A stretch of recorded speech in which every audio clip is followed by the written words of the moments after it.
की जय। श्याम सुंदर श्री यमुने महारानी की जय। श्री वल्लभाधीश की जय। श्री गोसाई जी परम दयालु की जय। श्री वल्लभाचार्य प्रादुर्भाव महोत्सव की जय। सामूहिक मंगलाचरण के रूप में श्री यमुनाष्टक का सामूहिक गान हम और आप सब मंगलाचरण के रूप में करें। नमामि यमुनामहं सकल सिद्धि तुम मोदा मुरारी पद पंकज स्मफुरद मंदरेणुत्कट तटस्थ नवकानन प्रकट मोद पुष्पाम्बुन सुरासुर सुपूजित स्मरपितुश्रियं बिभ्रतिं कलिन्दगिरिमस्तके पतद मन्दपूरोज्ज्वला विलासगमनोल्लसत् प्रकटगण्डशैलोन्नता सघोषगतिदन्तुरा समधिरूढदोलोत्तमा मुकुन्दरतिवर्धनी जयति पद्मबन्धोस्तुता भुवं भुवन पावनी मधिगता मनेकस्वनैः प्रियाभिरिव सेवितां शुकमयूरहंसादिभिः तरंगभुजकङ्कण प्रकटमुक्तिकावालुका नितम्बतटसुन्दरीं नमथ कृष्णतुर्यप्रियां अनन्तगुणभूषिते शिवविरिञ्च देवस्तुते घनाघननिभे सदा ध्रुवपराशराभीष्टदे विशुद्धमथुरातटे सकलगोपगोपीवृते कृपाजलधि संश्रिते मम मनः सुखं भावय यया चरणपद्मजा मुररिपो प्रियं भावुका समागमनतो भवत् सकलसिद्धिदा सेवतां तया सदृशता नियात् कमलजा सपत्नी वयत् हरि प्रिय कलिन्दया मनसि मे सदा स्थीयतां नमोऽस्तु यमुने सदा तव चरित्रमत्यद्भुतं न जातु यमयातना भवति ते पयः पानतः यमोऽपि भगिनी सुतान् कथमुहन्ति दुष्टानपि प्रियो भवति सेवनात् तव हरेर्यथा गोपिका ममास्तु तव सन्निधौ तनुनवत्वमेतावता न दुर्लभतमारतिर्मुररिपौ मुकुन्द प्रिये अतोऽस्तु तव लालना सुरधुनि परं सङ्गमा तवैव भुवि कीर्तिता न तु कदापि पुष्टि स्थितै स्तुतिं तव करोति कः कमलजासपति प्रिये हरिर्यदनुसेवया भवति सौख्यमामोक्षत इयं तव कथाधिका सकल गोपिका संगम स्मरश्रमजलाणुभिः सकल गात्र जय संगमः तवाष्टकमिदं मुदा पठति सूरसूते सदा समस्त दुरितक्षयो भवति वै मुकुन्दे रति तया सकल सिद्धयो मुररिपुश्च सन्तोष्यति स्वभाव विजयो भवेत् वदति वल्लभः श्रीहरे इति श्रीमद्वल्लभाचार्य विरचितं श्रीयमुनाष्टकं सम्पूर्णं श्याम सुंदर श्री यमुने महारानी की जय। श्री गोवर्धन नाथ की जय।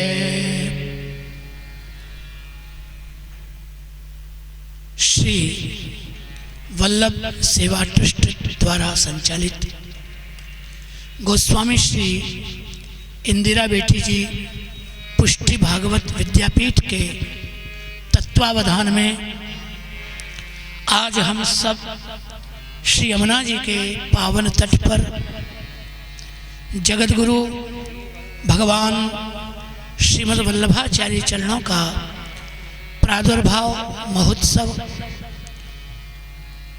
मनाने के लिए यहाँ एकत्रित हुए हैं और श्री महाप्रभु जी का यह 547वां प्रादुर्भाव महोत्सव है। तो आचार्य पाद के इस महोत्सव का शुभारंभ मंगल बधाई के साथ हम कर रहे हैं।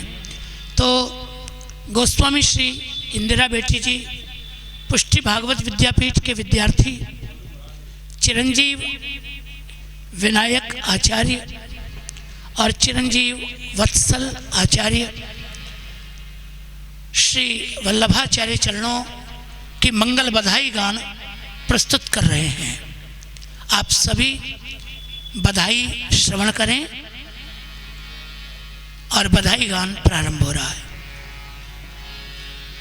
श्री वल्लभ तुम कौन उदार श्री वल्लभ कौन उदार श्री वल्लभ सम कौन उदार। जय देवी जन शरणागत भये जीव शरणागत भये सब उतरे भव पार सब उतरे भव पार। श्री वल्लभ तुम कौन उदार श्री वल्लभ सम कौन उदार। भगवन नाम और हरि सेवा भगवन नाम और हरि सेवा भगवन नाम और हरि सेवा भगवन नाम और हरि सेवा देगियो बेड़ा पार देखियो बेड़ा पार। तुम सबको उदार श्री वल्लभ तुम सम कौन उदार।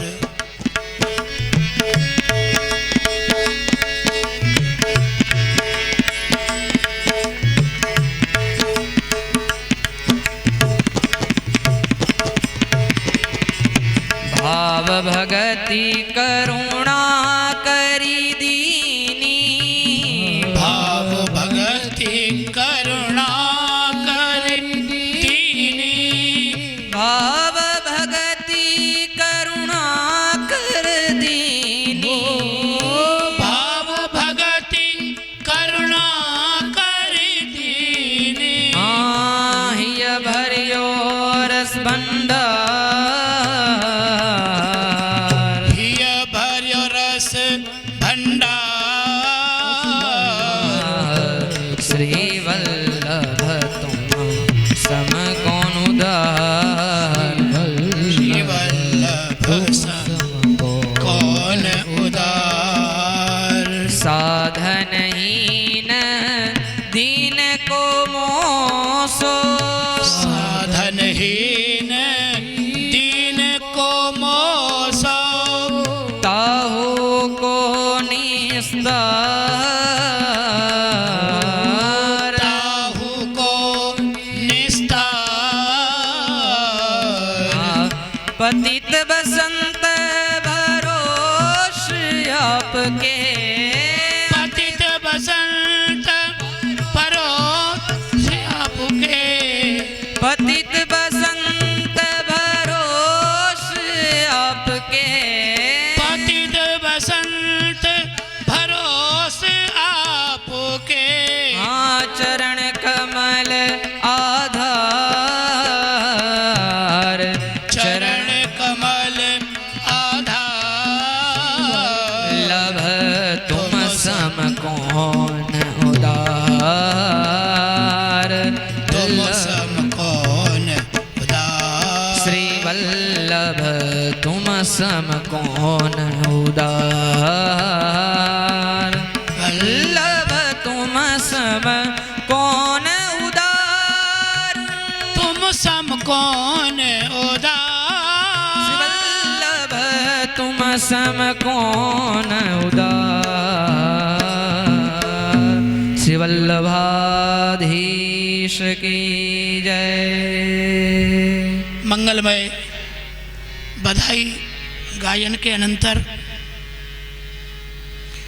भगवान जगत गुरु श्रीमद् वल्लभाचार्य चरणों का यह प्रादुर्भाव महोत्सव, जिसमें प्रथम मंगल वक्तव्य के लिए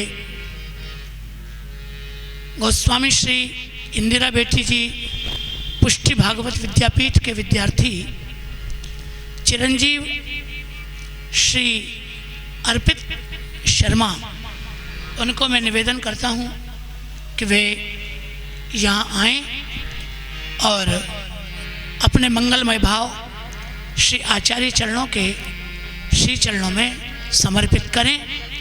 चिरंजीव अर्पित शर्मा।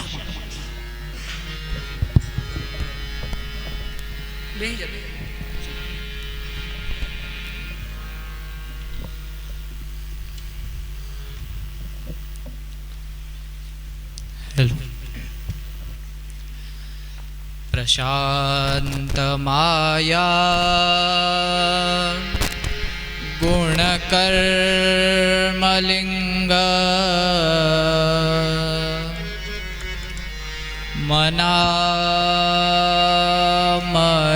मनामरूपम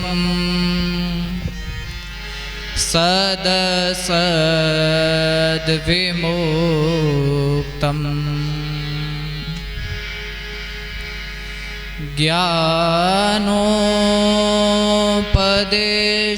ज्ञानोपदेशाय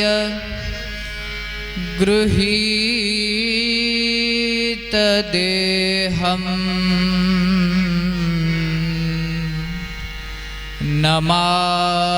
नमामहे त्वां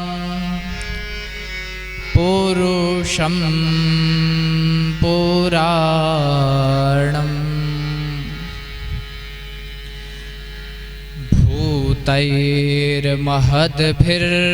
भूतैर्महद्भिर्य इमा पुरो विभुर् निर्मायशेते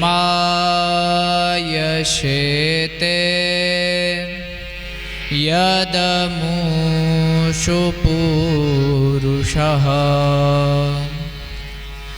भुङ्क्ते गुणांशो दशषोडशात्मा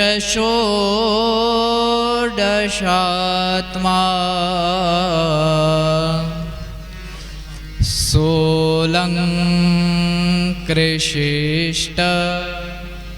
भगवान् वचांसि मे। नमामि चित्तचोरकं दिने दिने नवम नवम नमामि नंद संभवम। परात्पर ब्रह्म श्री कृष्ण के दिव्य चरण कमलों में साष्टांग दंडवत प्रणाम। प्रभु श्री वल्लभाधीश जी के दिव्य चरण कमलों में भी साष्टांग दंडवत प्रणाम। मंदिर में विराज रहे श्री विग्रह के श्री चरण कमलों में सदैन्य दंडवत प्रणाम। विराज रहे गुरु जी तथा विद्वद्गण तथा सभी विप्रगण सभी के चरणों में सदैन्य दंडवत प्रणाम। आज श्री वल्लभाचार्य चरणों के प्राकट्य उत्सव की यह जयंती उत्सव में आप सभी का हार्दिक स्वागत है। मैं कुछ चर्चा करूं इसके पूर्व वर्तमान काल की स्थिति में सर्वत्र धर्म को लेकर बड़ी विडंबना है। सभी अपने धर्म को उच्च साबित करने के लिए प्रयास कर रहे हैं। तो इस परिस्थिति में एक प्रश्न यह होता है कि श्रेष्ठ धर्म क्या है? देखा जाए तो सर्वप्रथम धर्म शब्द का अर्थ क्या होता है? आप सब भी सुनते होंगे न्यूज़ चैनलों में धर्म शब्द के ऊपर से इतना बहस करते हैं लोग, इतनी बहस करते हैं, परंतु धर्म शब्द का अर्थ क्या है? धर्म है क्या? ये जब जिज्ञासा होती है तब स्मृतिकार लिखते हैं कि यतो अभ्युदयः निश्रेयस सिद्धि सह धर्मः, कि जो आपके इस लोक को सुधारने में, इस लोक में अभ्युदय करने में सहायक हो तथा जिस के आचरण से आपकी निश्रेयस सिद्धि हो अर्थात परलोक की भी सिद्धि हो, वह धर्म है। धर्म वो नहीं है जो लोगों को बहकावे, जो जीवन को बहकावे वो धर्म नहीं है। जो जीवन को महका दे वो धर्म है। अब प्रश्न ये होता है कि ये तो धर्म की व्याख्या हो गई, तो ये धर्म का उपदेश कौन करेगा?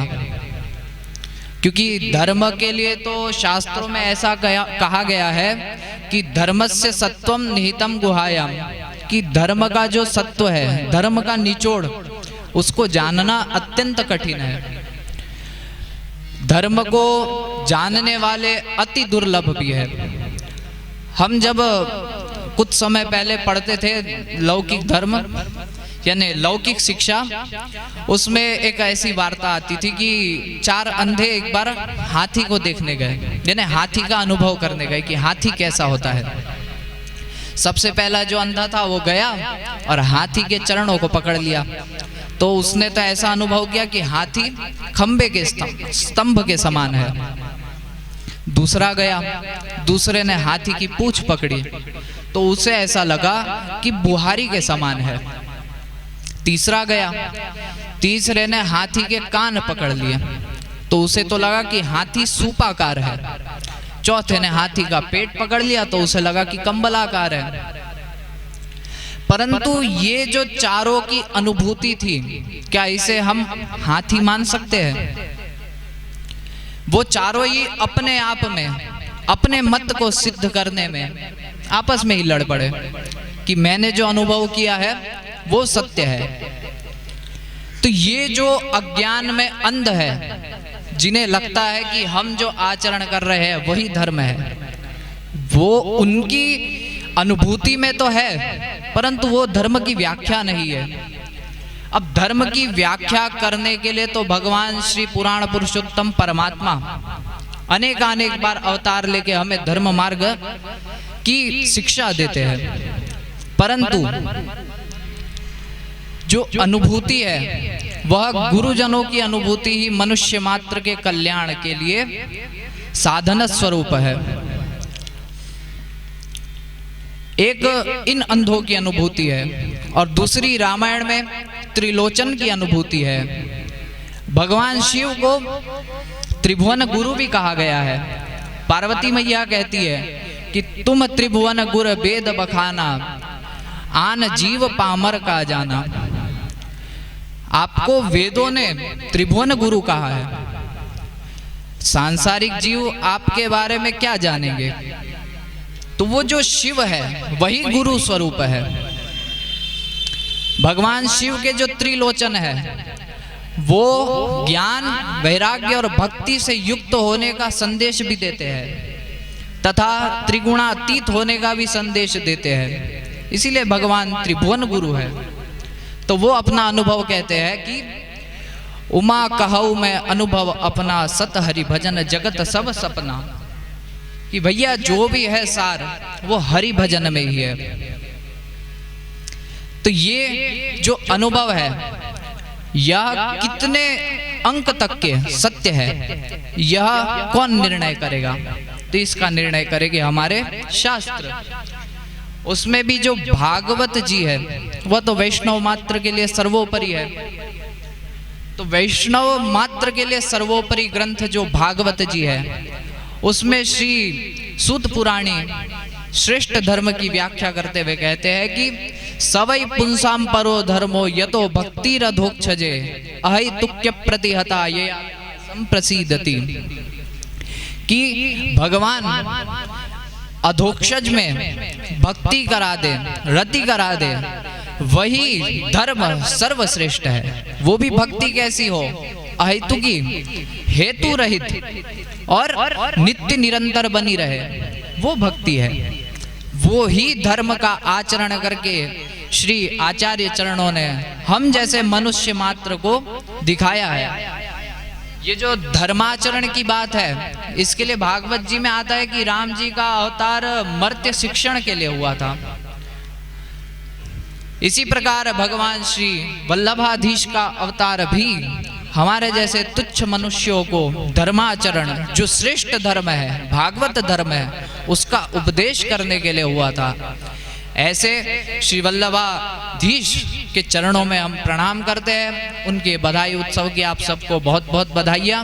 कुछ भूल चूक हुई हो तो माफ करिएगा। सभी को जय श्री कृष्ण, जय सिया राम। श्री वल्लभ विठ्ठल गिरधारी, श्री यमुना जी की बलिहारी। श्री वल्लभ विठ्ठल गिरधारी, श्री यमुना जी की बलिहारी।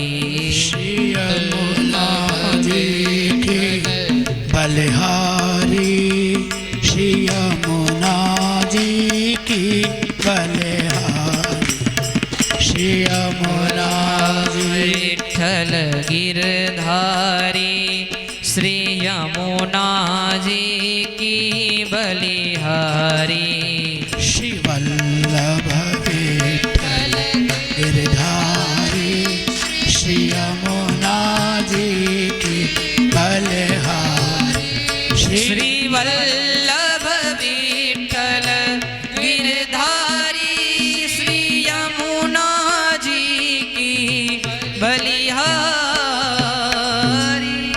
चिरंजीव अर्पित शर्मा के अनंतर गोस्वामी श्री इंदिरा बेटी जी पुष्टि भागवत विद्यापीठ के द्वितीय पुष्प चिरंजीव वत्सल आचार्य, उनसे भी मैं अनुरोध करता हूँ कि वो भी आए और आचार्य चरणों के श्री चरणों में अपने भाव सुमन समर्पित करें।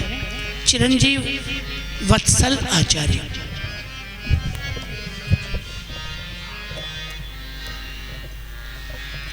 श्री हरिं परमानंदम उपदेष्टारमीश्वरं व्यापकं सर्वलोकानां कारणं तं नमाम्यहं। बर्हपीडं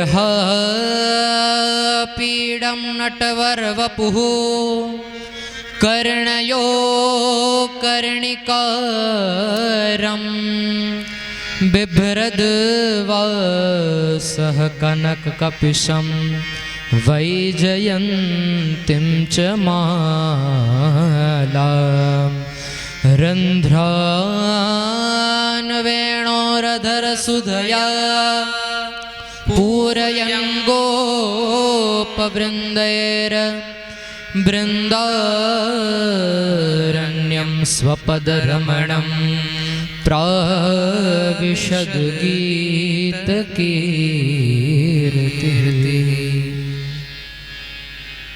सतां प्रसंगान् मम वीर्यसंविदो भवन्ति हृत्कर्णरसायनाः कथाः। तज्जोषणादात् स्वपवर्गवर्त्मनि श्रद्धारतिर्भक्तिरनुक्रमिष्यति। सभी को जय श्री कृष्ण, जय सिया राम, सभी को प्रणाम। आज के यह मंगलमय उत्सव की आप सभी को हार्दिक हार्दिक शुभकामनाएं, हार्दिक बधाई। मंगलाचरण के श्लोक से ही कुछ शुरू करें। सताम प्रसंगान मम वीर्य संविदो। भागवत जी में भी यही कहा गया है कि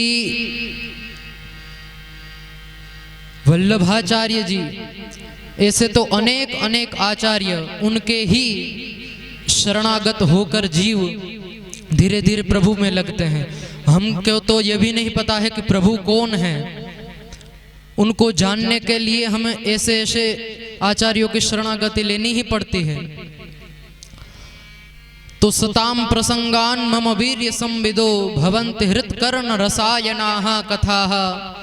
ऐसे ऐसे आचार्य हमें सुबोधिनी जी ऐसे अनेक अनेक अपनी टीकाओं के द्वारा कुछ और सरलता से सुगमता से हम ग्रंथ को समझ सके, हम प्रभु को समझ सके, ऐसी चेष्टाएं करते हैं और हम जीवों पर कृपा करके ऐसे ऐसे ग्रंथ लिखते हैं। वैसे तो भारत की भूमि पहले से ही महाभाग्यवान रही है कि अनेक अनेक आचार्यों यहाँ प्रभु प्रगटे हैं। भगवान तो युग युग में प्रगटते ही हैं, पर युग युग में तो क्या, यदि भक्तों को जरूरत पड़ती है तब तो प्रभु क्षण क्षण में प्रभु प्रकट होते हैं, प्रभु पधारते हैं। तो ऐसे ही हम जीवों पर कृपा करने के लिए ऐसे आचार्यों के स्वरूप प्रभु पधारे। और श्री वल्लभ वहाँ जहाँ उनका जन्म हुआ वह एक पीढ़ी नहीं 5-5 पीढ़ी से तो वो सोम यज्ञ कर रहे थे और वह सोम यज्ञ का पुण्य स्वरूप ये बालक हुआ। तो ये कोई सामान्य बालक तो था नहीं। ऐसे देखा जाए तो वहाँ भी एक कुछ ऐसी ही घटना हुई कि हर्ष शोक विवर्धन। पहले जन्म हुआ तब कोई चेष्टा नहीं दिखी तो सबको ऐसा लगा कि ये मृत है क्या। फिर प्रभु ने स्वप्न में आया, प्रभु स्वप्न में आकर उनके पिताजी को कहा कि ये बालक स्वस्थ है, उनको आप ले आओ। फिर माता ने अग्नि का भी कुछ भय न किया और बालक को ले आए। पहले तो काशी में रहते थे, पर काशी से कुछ ऐसा हुआ कि मुस्लिम शासकों का बहुत क्रूर स्वभाव और आक्रमण का भय था, तो वो अपने प्रांत आंध्र की ओर आने लगे। तो उनकी मैया इलंबा गारू देवी, उनको गर्भ था और 7 मास हुए थे। चंपारण्य छत्तीसगढ़ के पास वहां पहुंचे, रायपुर के पास। तो अत्यंत पीड़ा हुई तो वहीं रुक गए और वहीं 1535 में, यदि भूल न रहा हूं तो 1535 में वैशाख कृष्ण ये एकादशी के दिन ही प्रभु वल्लभाचार्य जी प्रकट हुए हैं, पधारे हैं यहाँ पृथ्वी पर। और फिर प्रभु की इच्छा से प्रभु ने स्वप्न में दर्शन दिया और फिर माता ने पाला पोसा बड़ा किया और फिर से काशी पधारे और काशी में ही उनकी शिक्षा दीक्षा सब हुई। शिक्षा प्राप्त करके फिर वे जब 11 साल की उम्र में आए तो 11 साल की उम्र में उनके पिताजी का देहांत हो गया। तो फिर से मुस्लिम शासक का तो भय पहले से ही था, तो फिर आंध्र की ओर दक्षिण की ओर बढ़े। तो माता को तो अपने मामा के वहां छोड़ दिया और खुद परिक्रमा की ओर चल पड़े। और ऐसा कहा जाता है कि ये परिक्रमा जो की वो पृथ्वी की परिक्रमा थी और इसको दिग्विजय भी कहते हैं। तो ऐसी 3 पृथ्वी की परिक्रमा आचार्य चरण ने की। और आचार्यत्व प्राप्त कहाँ से हुआ, वैसे तो अलग अलग अनेक कथाएं हैं, परंतु एक कथा समय बहुत नहीं है तो एक ही कथा कुछ शॉर्ट में सुना दें हम। तो जगन्नाथपुरी में गए, वहाँ विद्वत सभा हो रही थी।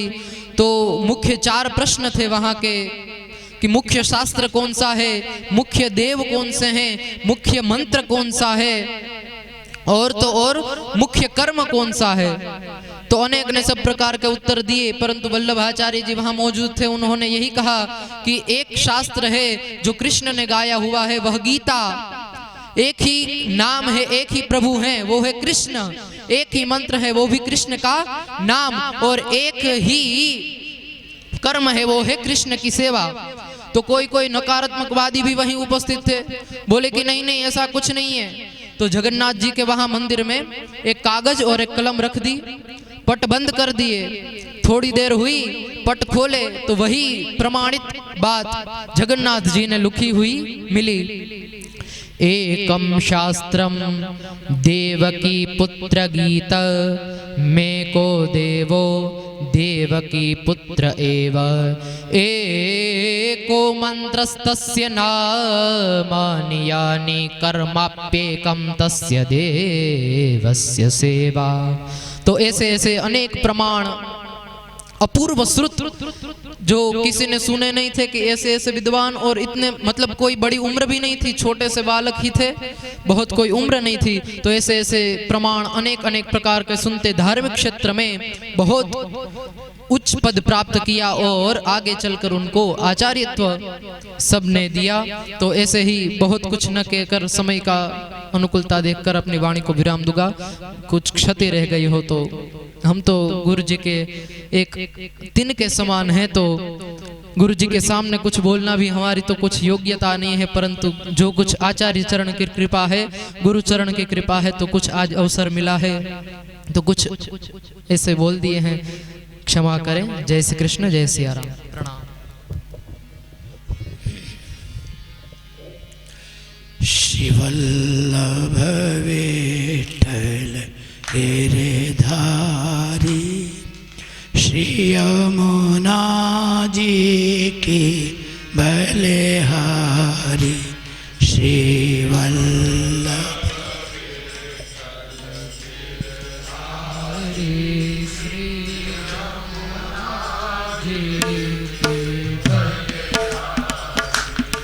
श्री यमुना जी की बलिहारी श्री यमुना जी की बलिहारी श्री यमुना जी की बलिहारी श्री यमुना जी की बलिहारी श्री वल्लभ विठ्ठल गिरधारी श्री यमुना जी की बलिहारी श्री वल्लभ विठ्ठल गिरधारी श्री यमुना जी की बलिहारी।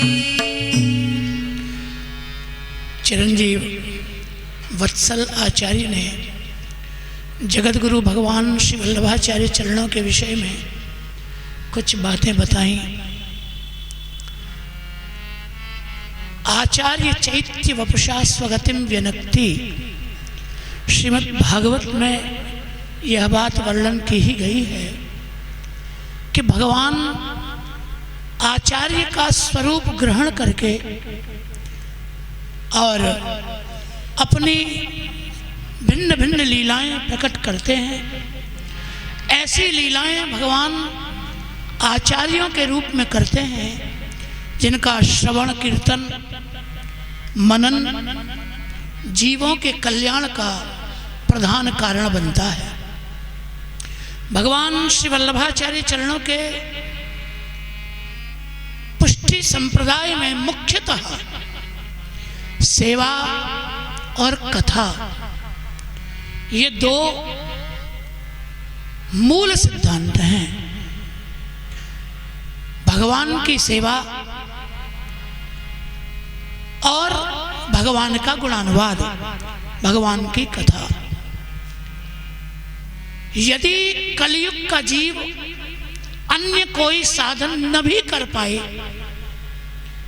वेदों में शास्त्रों में जीव के कल्याण के लिए अनंत साधनों का वर्णन है, लेकिन जीव कितना कर सकता है, उसकी योग्यता ही कितनी है। तो आचार्य पाद ने एक सरल मार्ग हमें दिखाया कि तुम प्रेम पूर्वक श्री कृष्ण की सेवा करो, जो तुमसे बन सके। यहाँ तक कि बहुत विशेष व्यवस्था न हो तो सभी लोगों के घर में रसोई तो बनती ही है, भोजन तो बनता है। भगवान को समर्पित करने के भाव से रसोई बनाओ, और जो घर में भोग के लिए रसोई बनाई वही श्री प्रभु को भाव से भोग धरो। और जो कुछ भी तुम्हारे पास है वो भगवान को समर्पित करके रहो। घर भगवान का है, हम भगवान के दास हैं। जैसे स्वामी के घर में सेवक भी रहते ही हैं, इसी प्रकार घर को अपना अधिकार मानकर यदि न रहा जाए, भगवान का घर मानकर कि भगवान स्वामी हैं, हम उनके सेवक की तरह रह रहे हैं, तो घर बाधक नहीं होता। और भगवान की मंगलमयी कथाओं का श्रवण करें। आचार्य चरणों के ये प्रधान दो मुख्य उपदेश हैं। बहुत से प्रसंग हैं, आप विद्वानों के द्वारा श्रवण करेंगे। आचार्य चरणों के चरण कमल में अपने भाव सुमन समर्पित करने के लिए मैं श्री दीपक पांडे जी से निवेदन करता हूँ कि आदरणीय पांडे जी आए और संक्षेप में ही आचार्य चरणों को अपने भाव सुमन प्रस्तुत करें। कृष्णाय वासुदेवाय हरये परमात्मने प्रणतक्लेशनाशाय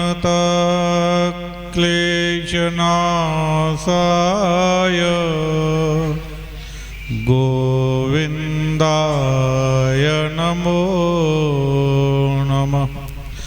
कृष्णाय वासुदेवाय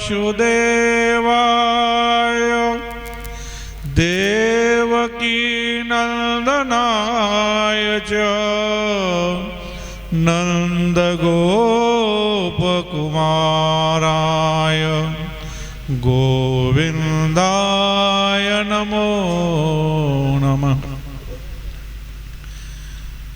श्री महाप्रभु वल्लभाधीश जी के प्राकट महोत्सव की आप सभी को खूब खूब बधाई। विराजमान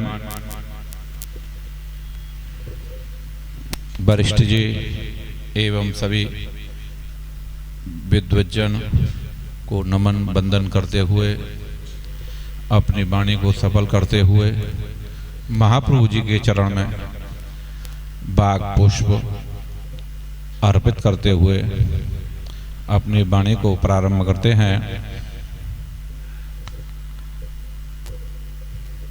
धर्म की चर्चा हुई। धर्म समय के अनुसार बदलता रहता है। द्वितीय बात, जब मुगल काल यहाँ विद्यमान था और धर्म अपना आश्रय ढूंढ रहा था, जैसे कि भागवत में कहा है, धर्म को शरणम गतः, भगवान के जाने के बाद धर्म कहाँ गया। ऐसे ही मुगल काल में हमको और आपको अपनी चोटी, तिलक ये बचाना कठिन हो गया, धर्म की रक्षा करना कठिन हो गया। उस समय आचार्य महाप्रभु श्री वल्लभाधीश जी बदनावतार भूतल पर प्रकट हुए। इसके पूर्व पक्ष में भी एक कथा है कि जब गोलोक में स्वामिनी जी और श्री ठाकुर जी विराजमान थे और ये विचार कर रहे थे कि इस कलयुग के जीव का उद्धार कैसे होगा। घनघोर कलिकाल व्याप्त है, मिलेच्छा क्रांतेषु देशेषु पापैक निलयेषु च। तो मिलेच्छा क्रांतेषु देशेषु, यह देश मिलेच्छों से आक्रांत हो गया था। भगवान श्री कृष्ण और स्वामिनी जी श्री राधिका जी कलयुग के जीव के लिए विचार किया कि कलयुग के जीव का उद्धार कैसे होगा।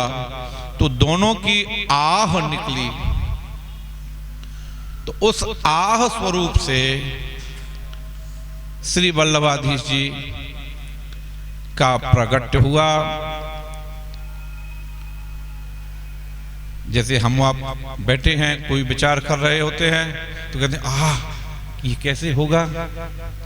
तो ऐसी मुखारबिंद से जो अग्नि स्वरूप भगवान की प्रतीति प्रकट हुई, स्वामिनी जी और श्री राधिका जी के आह स्वरूप श्री महाप्रभु वल्लभाधीश जी हैं कि कलयुग के जीव का उद्धार कैसे होगा।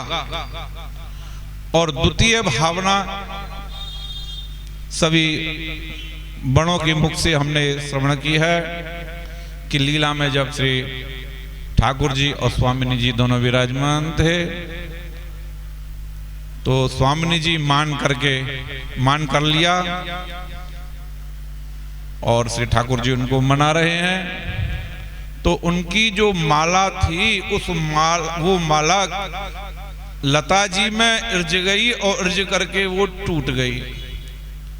जब माला जी टूटी तो उसके जो मोती थे वो बिखर गए।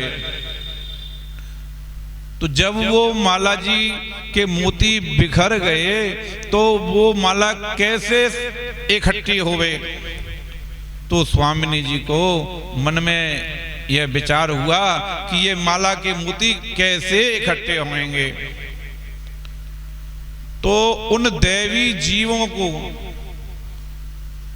एकत्रित करने के लिए दैवोद्धार प्रणत आत्मा, दैवी जीवों के उद्धार करने के लिए आचार्य महाप्रभु वल्लभाधीश जी भूतल पर पधारे और दूसरे बामन वैष्णव और 84 वैष्णव जैसे लीला के जीवों को माला में एकत्रित किया।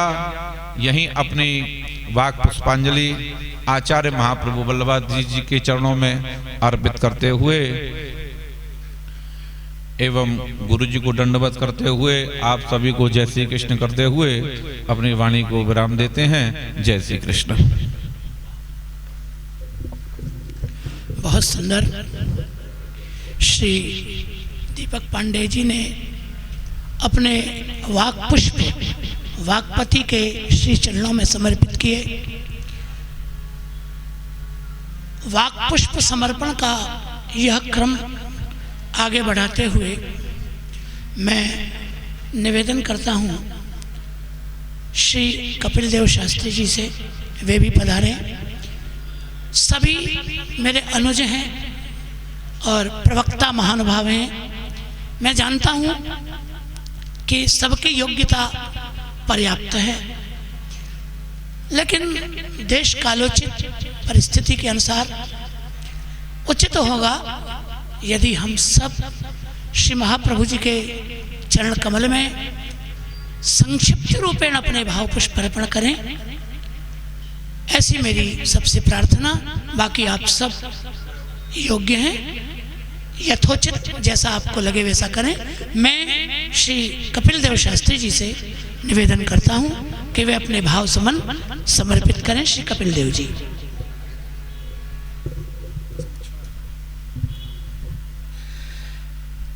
कस्तूरी तिलकं ललाट पटले वक्षस्थले कौस्तुभं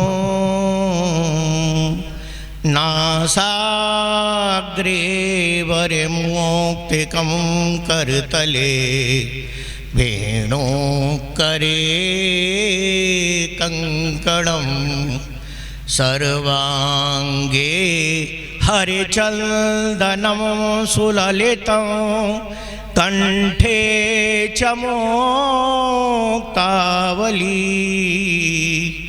गोपास्त्री परिवेष्टितो विजयते गोपालचूड़ामणि वल्लभाधीश की जय। परम वंदनीय नित्य नमनीय जगत गुरु श्री मदवल्लभाचार्य जी के चरणों में सादर सप्रेम दंडवत। आगंतुक समस्त वैष्णव भक्तजन, आज हम और आप बैठकर श्रीमद् जगत गुरु वल्लभाचार्य जी का पराकट्य उत्सव मनाने के लिए एकत्रित हुए हैं। और ये भी बहुत हर्ष का संवाद है कि हम यमुना जी के पावन तट पर और सरस्वती भवन में बैठकर जिसकी आराधना हमारे जगत गुरु श्रीमद् वल्लभाचार्य जी करते थे, ऐसी सरस्वती मैया की गोद में बैठकर हम इस आनंद का अनुभव कर रहे हैं। और आप लोग ये भी विचार करके देखिए, श्रीमद् वल्लभाचार्य जी का जो स्वरूप है वो स्वरूप कैसा है। श्री कृष्ण के हृदय में श्री स्वामिनी जी विराजमान हैं और श्री स्वामिनी जी के हृदय में श्री कृष्ण विराजमान हैं। जब श्री कृष्ण के हृदय में से स्वामिनी जी निकलने लगी और स्वामिनी जी के हृदय में से श्री कृष्ण निकलने लगे, दोनों को जब पीड़ा हुई विरह की, जो तीसरा रूप प्रकट हुआ वो श्रीमद् वल्लभाचार्य जी का स्वरूप हुआ। इसीलिए कहते हैं रूपम यत्र त्रयात्मकम परम भी ध्येयम सदा वल्लभम। तो आचार्य माम विजानियात, हमारे वरिष्ठ जी ने बताया, आचार्य और कोई नहीं है, आचार्य साक्षात भगवत स्वरूप ही है। श्रीमद् वल्लभाचार्य जी ने कहीं भी ऐसा नहीं लिखा कि मैं गुरु हूं पुष्टि मार्ग का। और जब उनसे पूछा गया कि आपके गुरुदेव कौन हैं, तो उन्होंने बताया कि मर्यादा मार्ग में व्यासो अस्माकम गुरु, व्यास जी मेरे गुरु हैं। तो महाराज पुष्टि मार्ग का अनुसरण आपने कैसे किया?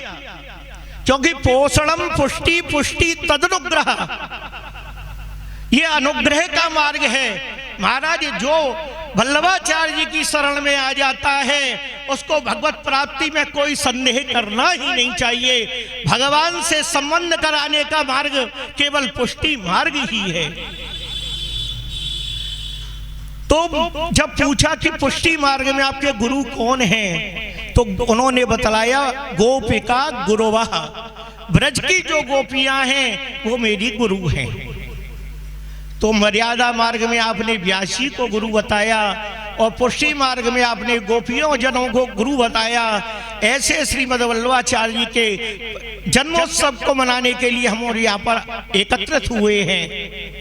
महाराज भागवत जी के प्रसंग को देखिए आप। नारद जी ने एक बार भगवान से पूछा कि आपका निवास स्थान कहाँ है, और हम वैष्णव जन हैं तो हम वैष्णव जन्मों का पर्व धर्म यही है, हम पूछें कि वल्लभाचार्य जी कहाँ मिलेंगे। तो नारद जी ने भगवान से पूछा कि आप कहाँ मिलेंगे, तो उन्होंने कहा नाहम वसाम वैकुंठे योग नाम हृदय निचो मद भक्ता यत्र गायंती तत्श्रेष्ठामि नारदो। जहाँ मेरे भक्त मेरे गुणानुवाद को करते हैं मैं वहीं पर रहता हूँ।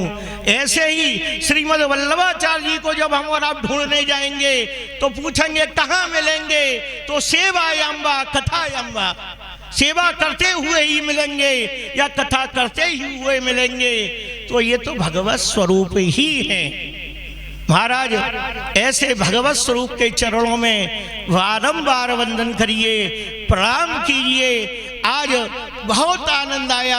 हमारे वरिष्ठ जी वसंत शास्त्री जी ने आज यमुना जी के पावन तट पर और सरस्वती मैया की गोद में आज श्रीमद् वल्लभाचार्य जी का प्राकट्योत्सव मनाने के लिए सभी को एकत्र किया। सभी वैष्णवों के चरणों में वंदन करते हुए अपनी बाग पुष्पांजलि श्रीमद् वल्लभाचार्य जी के चरणों में समर्पित करता हूँ। बोल वल्लभाधीश की जय। धन्यवाद श्री कपिल देव शास्त्री जी। आदरणीय शास्त्री जी हमारे पूज्य गुरु जी के परिवार में हम सबके सरदार हैं, यही उनका उपनाम है। बड़े प्यार से गुरु जी कहते थे, और ये नामकरण का सौभाग्य भी इस दास को ही प्राप्त हुआ था। और वो बड़े ही अनुभवी सज्जन विद्वान हैं। भगवान श्री वल्लभाचार्य वाक्पति कहे जाते हैं। उनका सर्वोत्तम स्तोत्र में नाम आता है वाक्पति ही। सरस्वती के वे पति हैं। रसरूप पुरुषोत्तम प्रमाण्या सरस्वती तजी आदि। श्री वल्लभाचार्य चरणों के प्राकट्य के पूर्व जिन जिन महानुभावों ने वेदों और शास्त्रों का वर्णन किया, निरूपण किया, वो सब निरूपण धर्मपरक, ज्ञानपरक, उपासनापरक किया।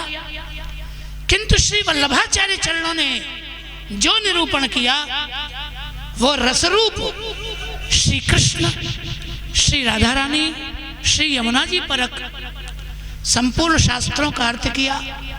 सरस्वती के पति उन्हें कहा जाता है। सरस्वती बड़ी प्रसन्न हुई। और इसी श्रृंखला में मैं पुनः आमंत्रित कर रहा हूं मेरे ही अनुज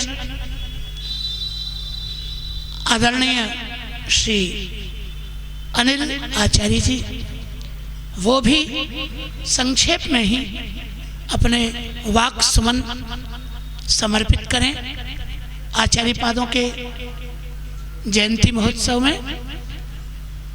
चिरंजीव श्री अनिल आचार्य जी।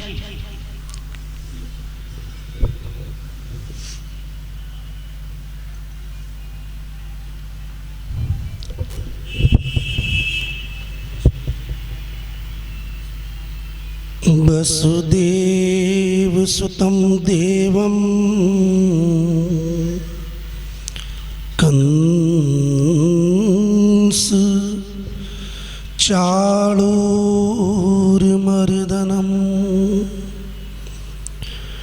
देवकी परमानंदं कृष्णं वंदे जगद्गुरुं कलिन्दोद्भूतायास्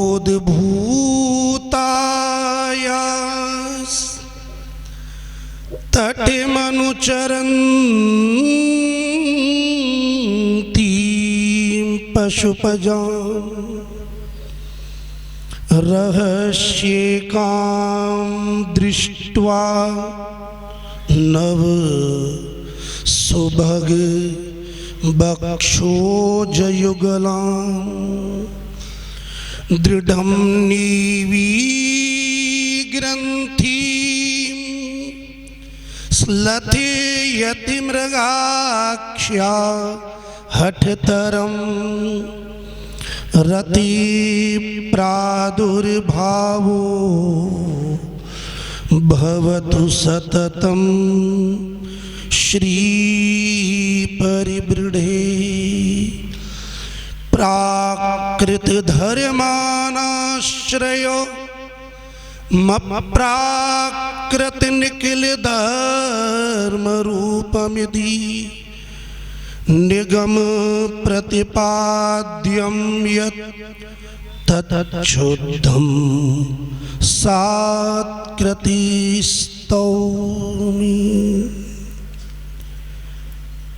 परम कृपालु श्री यमुना जी के पावन तट पर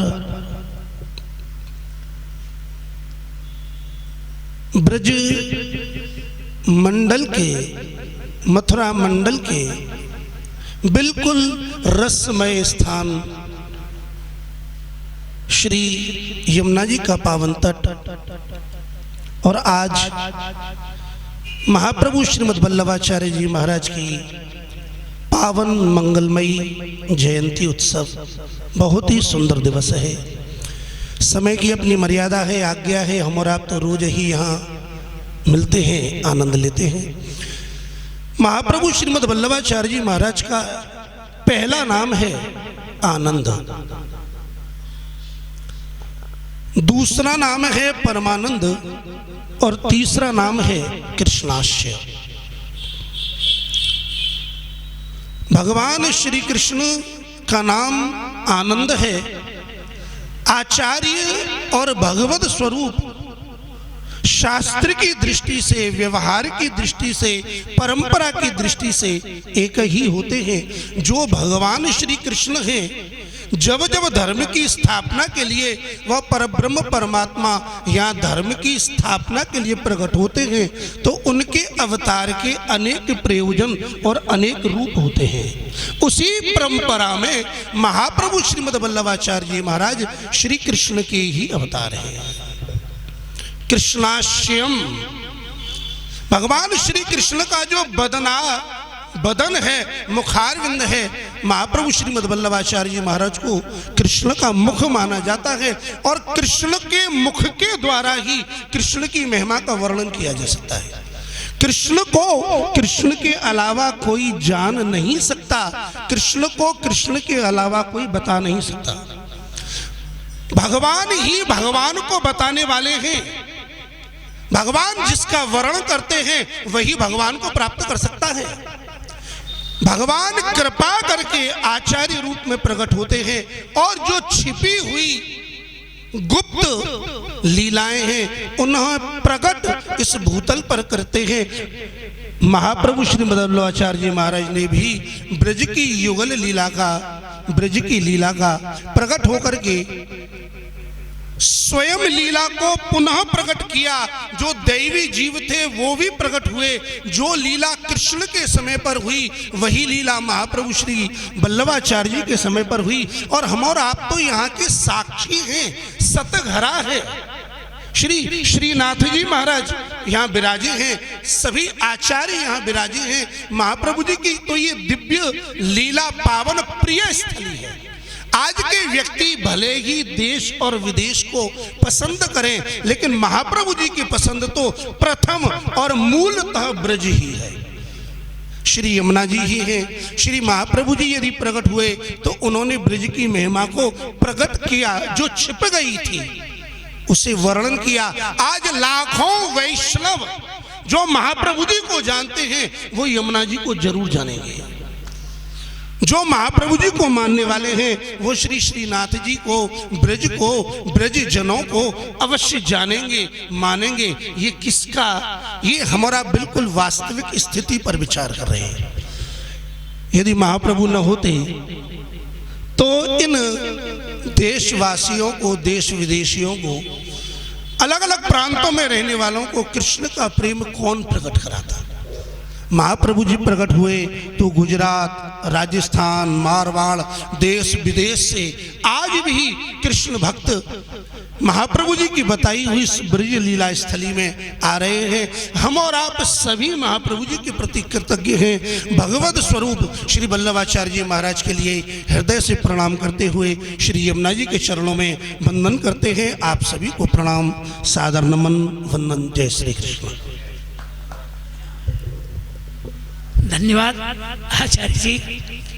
श्री महाप्रभु जी भगवान श्री कृष्ण का मुखारविंद स्वरूप हैं, ये बात उन्होंने बताई। मुख से दो कार्य होते हैं, उपदेश और आरोगना। मुख दो कार्य करता है, भोजन भी मुख के द्वारा होता है और उपदेश भी मुख के द्वारा होता है। आचार्य चरण क्योंकि मुखारविंद स्वरूप है, इसलिए भगवत रूप से वो भोग आरोगते हैं, अंगीकार करते हैं। इसलिए उनका एक नाम यज्ञ भोक्ता भी है और मुख से उपदेश भी होता है। इसलिए उनको श्री भागवत पीयूष समुद्र मथन क्षमा कहा गया है। उन्होंने उपदेश किया है। अनेक ग्रंथ आचार्य चरणों के सुविख्यात हैं, जिनमें षोडश ग्रंथ, श्रीमद् भागवत जी के ऊपर प्रकट की हुई श्री सुबोधिनी जी और अणुभाष्य आदि ये प्रसिद्ध और प्रधान ग्रंथ हैं। बहुत सुंदर बात श्री अनिल जी ने बताई। और अब मैं निवेदन करता हूँ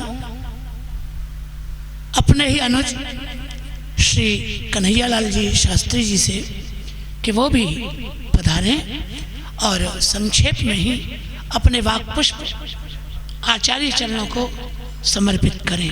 श्री कन्हैयालाल शास्त्री जी। नहीं, यदि कोई शरीर में तकलीफ है आप बैठे रहें यहीं से।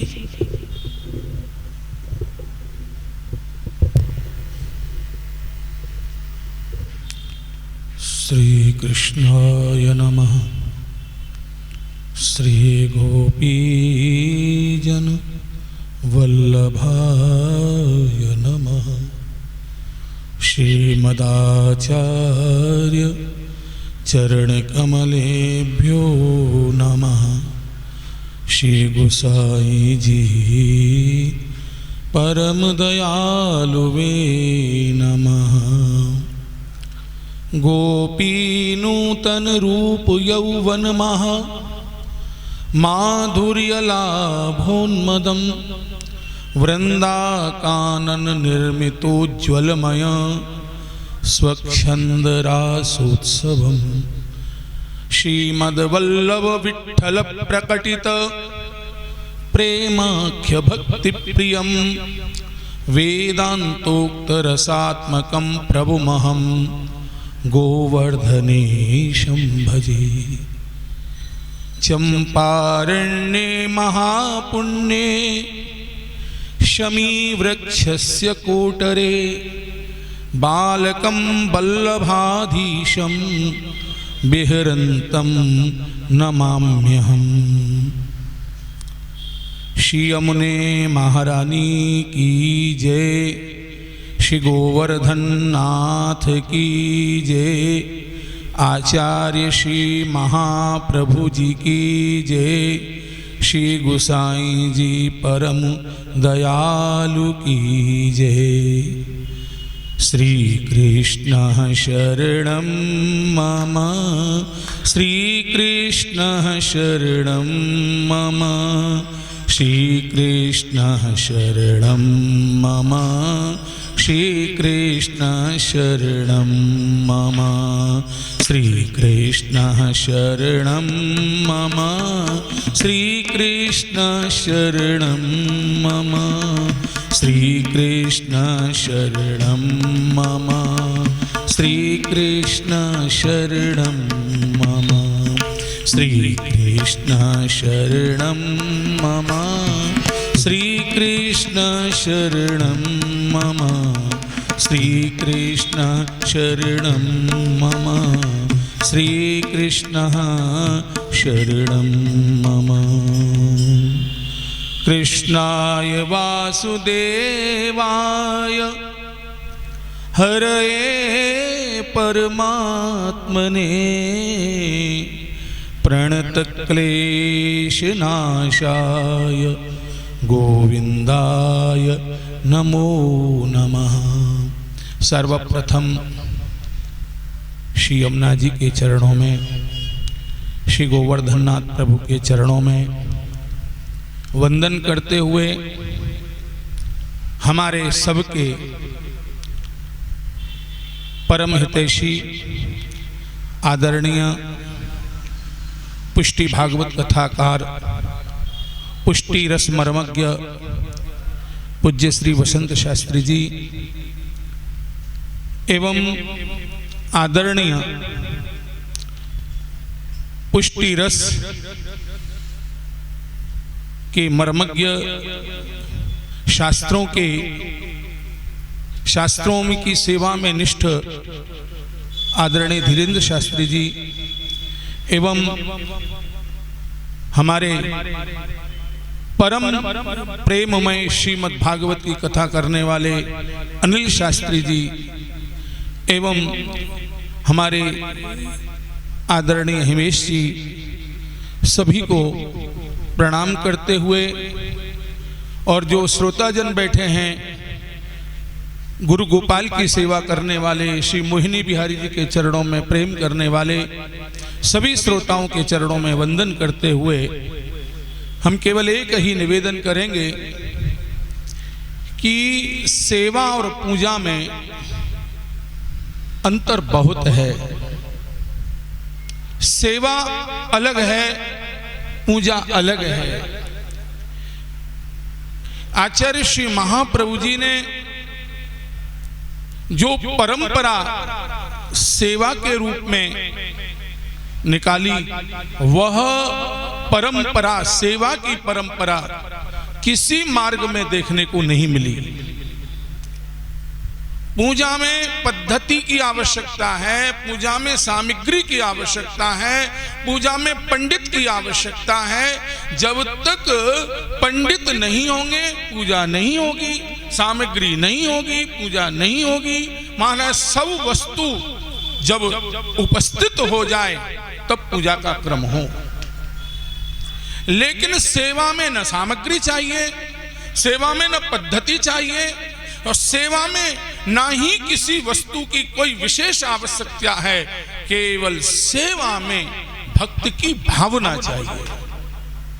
और यदि भक्त की भावना है तो वस्तु से कोई प्रयोजन नहीं है। भावना ही, वह भावना के द्वारा ही गोविंद परिपूर्ण परब्रह्म परमात्मा प्रकट होकर के और आपकी सेवा को स्वीकार करेंगे। यहां पूजा का विरोध नहीं है, पूजा तो है ही। वैदिक पद्धति के अनुसार पूजा के बिना लोक का कल्याण नहीं। लेकिन यह भी बिल्कुल सत्य है कि जब तक पूर्ण शुद्ध भाव से, क्योंकि भगवान परम चतुर हैं, शुद्ध भावः प्रभौ स्थाप्यो न चातुर्यम प्रयोजकम अंतर्यामी समस्तानाम भावम जानाति मानसम। जब तक तुम्हारे भाव शुद्ध नहीं होंगे, पूजा तुम कैसे भी करो, एक हाथ मोबाइल पर है, बात कर रहे हैं, समर्पयामी गंधम समर्पयामी अक्षतम समर्पयामी समर्पयामी समर्पयामी, या भामर पढ़ रही हैं समर्पयामी, या और कुछ काम हो रहा है समर्पयामी, कोई भाव तो है ही नहीं। लेकिन आचार्य श्री महाप्रभु जी के मार्ग में केवल मात्र सेवा है और वह तत्सुख सुखित्व का भाव है। मेरे ठाकुर मेरे प्रभु सुखी रहें। तो सबसे विशेष ज्यादा न कह करके मैं निवेदन करूंगा कि सेवा की जो प्रणाली है, सेवा की परंपरा जो है श्री महाप्रभु जी के मार्ग में ही है। और पूजा की तो है, पूजा जो आचार्य कराने वाले हैं, पूजा के द्वारा तो लोक का कल्याण होता है, पूजा नहीं होवे तो कार्य नहीं चले। इतना कह करके मैं अपने वक्तव्य को विराम देता हूँ। धन्यवाद आदरणीय शास्त्री जी, बहुत सुंदर बात आपने कही। कर्म में विधि प्रधान है, मंत्र प्रधान है, विधि निषेध की मर्यादा है, और प्रेम की कोई निश्चित विधि नहीं होती। प्रेम भाव के अनुसार विधि को प्रकट कर लेता है। और अब इस वाक पुष्पांजलि समर्पण के क्रम में मैं आदरणीय श्री हिमेश शास्त्री जी से भी अनुरोध करता हूं कि वे भी संक्षेप में ही अपने भाव सुमन श्री आचार्य चरणों को समर्पित करें। श्री हिमेश शास्त्री जी।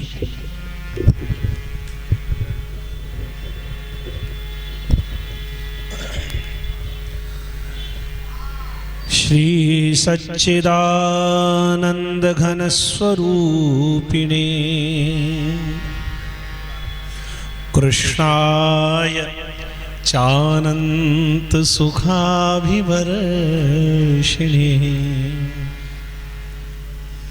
विश्वोद्भवस्थान निरोध हेतवे नुमो वयं भक्तिरसाप्तयीशम् चिंता संतानहंतारो यत्पादाम्बुजरेणवः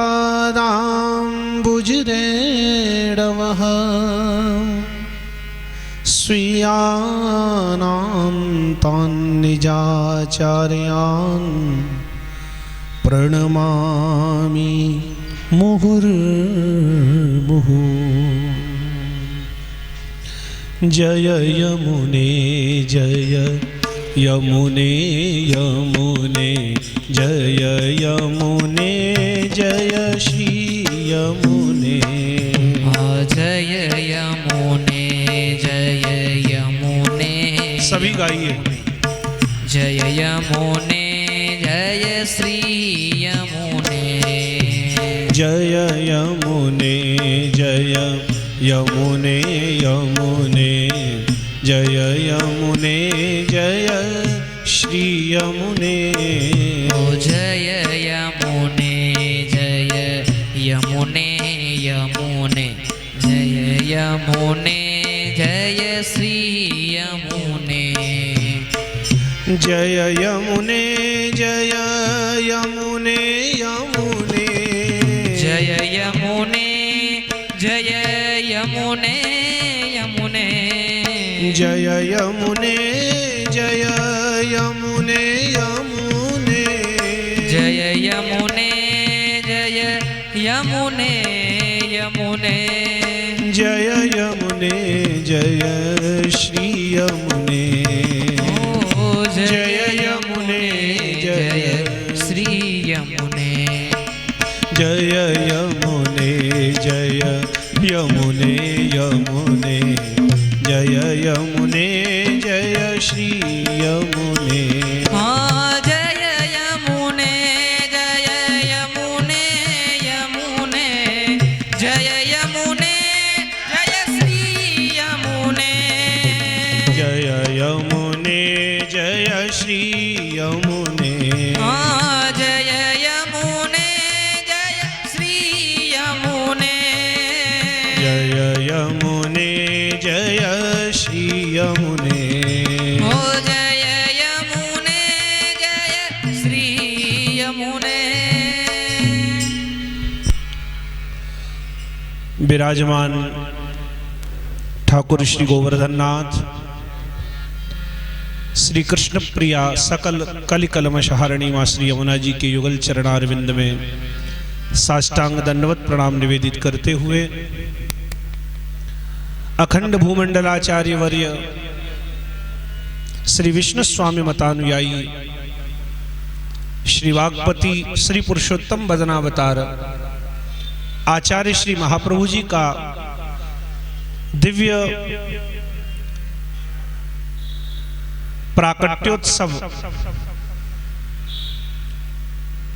जो कि पूज्यपाद गोस्वामी श्री इंदिरावेटी भागवत विद्यापीठ के तत्वावधान में प्रतिवर्ष श्री मधुपुरी की पावन धरा पर मनाया जाता है। इस पवित्र कार्यक्रम में हम सभी उपस्थित हैं। सर्वप्रथम श्री महाप्रभु जी की जयंती के पर्व पर मुझे याद आ रही है पूज्य अपने गुरुदेव की। पूज्यपाद गोलोकवासी परम भागवत और श्री वल्लभ के चरणों में अगाध निष्ठा रखने वाले पूज्यपाद सदगुरुदेव श्री मनोहर लाल शास्त्री जी महाराज के श्री चरणों में भी मैं बार बार वंदन प्रणाम निवेदित करता हूं। उन्हीं की करुणा, उन्हीं की कृपा, जिसके कारण आज हम श्री महाप्रभु जी का उत्सव यहां मना रहे हैं।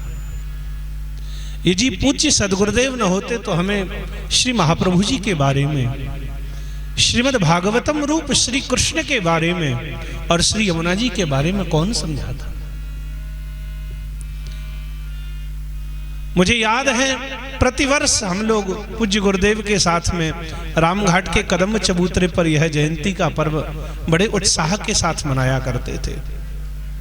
और आज वो भले ही दैहिक रूप में यहाँ पर हमारे मध्य में उपस्थित नहीं हैं, लेकिन मुझे पूर्ण विश्वास है पूज्य गुरुदेव श्री यमुना जी के पवित्र तट पर श्री महाप्रभु जी की जयंती के उत्सव में सम्मिलित होने के लिए अपने यशः शरीर से और अपने इन सभी शिष्य परिकरों के स्वरूप से यहाँ निश्चित रूप से विराजमान है। मेरे भाई बहन, संसार में भगवत प्राप्ति के अनेकों मार्ग हैं। श्रीमन महाप्रभु के वसुधा पर पधारने से पूर्व भी भगवत प्राप्ति के अनेकों मार्ग उपस्थित थे, लेकिन श्री महाप्रभु जी ने प्रकट होकर के ऐसा मार्ग प्रकट किया जिस पर चलने में किसी व्यक्ति को किसी प्रकार की कठिनाई का अनुभव न हो।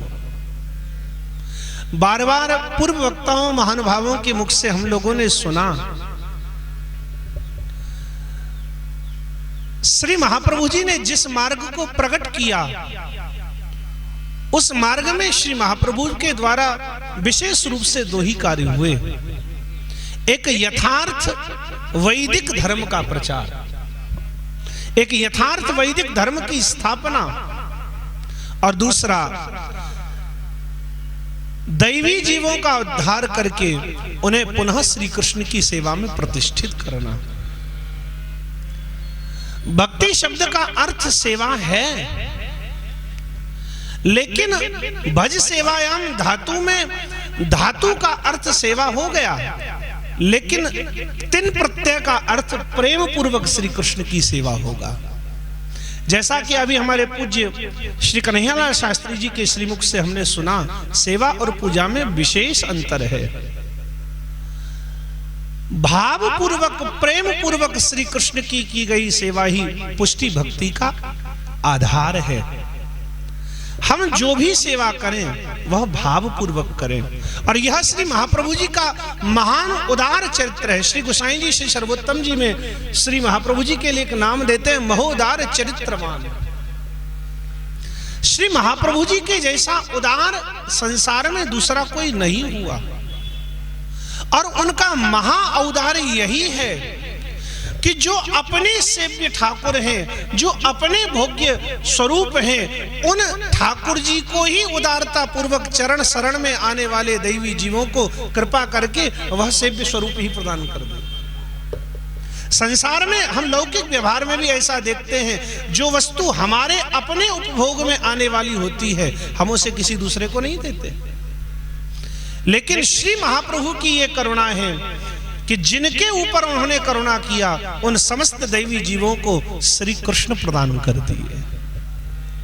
श्री कृष्ण की सेवा की एक महती और दिव्य प्रणाली श्री महाप्रभु जी के द्वारा हम सभी दैवी जीवों के लिए, हम सभी जीवों के लिए प्राप्त हुई।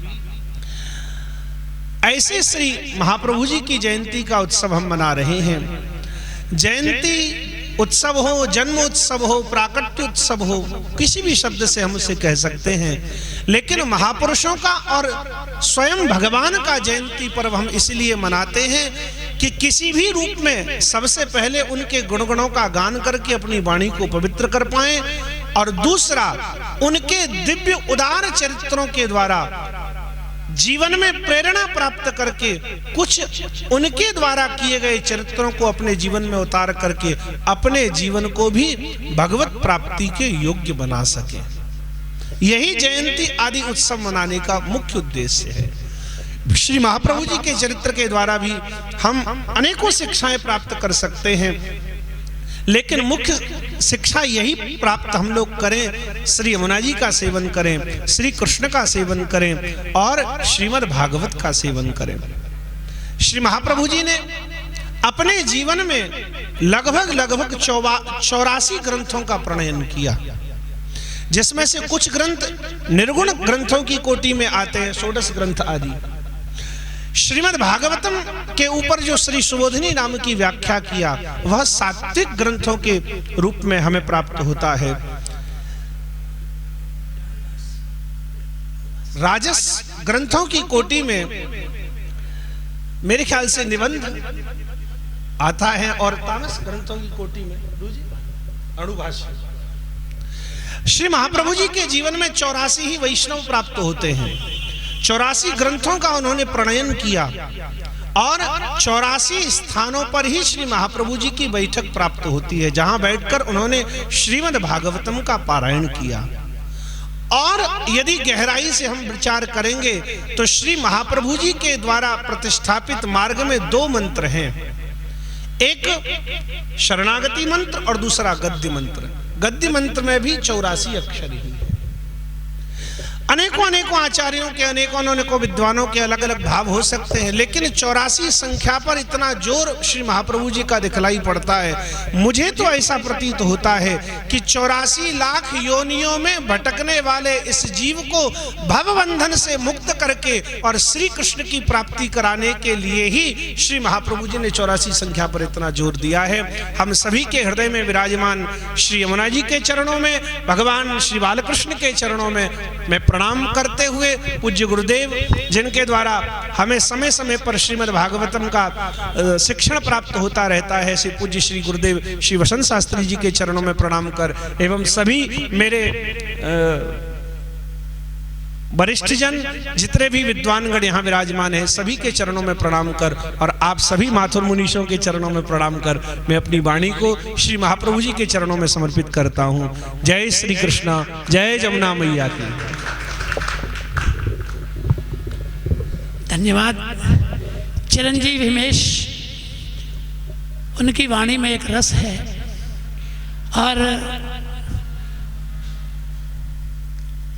उनकी परंपरा से ही वो एक अच्छे प्रवक्ता हैं। उनके पूज्य पितृचरण भी बड़े प्रतिष्ठित और बड़े ही श्रेष्ठ श्रीमद् भागवत के कथाकार थे, और उनके पूज्य दादाजी की तो बात ही क्या है। मैंने ऐसे अजात शत्रु महात्मा का दर्शन ही नहीं किया जैसे वो थे। उसी परंपरा में चिरंजीव हिमेश जी आते हैं और ये उनका भी सौभाग्य ही है। बहुत मंगलमय बात उन्होंने बताई। यह जयंती महोत्सव पूर्णता की ओर अग्रसर हो रहा है और उसके पूर्व हमारे मधुरेण समापयेत, तो हमारे चिरंजीव श्री धीरेन्द्र शास्त्री जी से भी मैं अनुरोध करूंगा कि वो श्री महाप्रभु जी के चरण कमल में अपने वाक पुष्प अर्पण करें, देश कालोचित जैसे उनको उचित लगे वो भी अपनी वाणी को पवित्र करें। श्री धीरेन्द्र शास्त्री।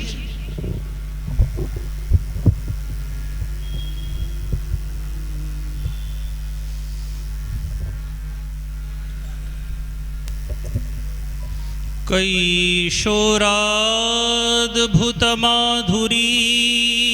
भर धुरीणाङ्गच्छविं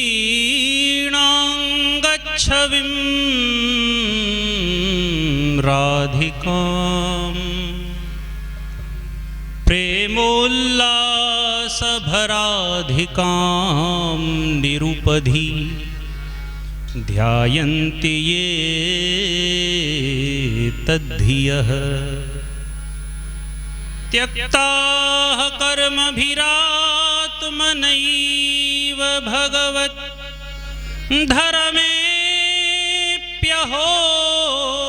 निर्ममा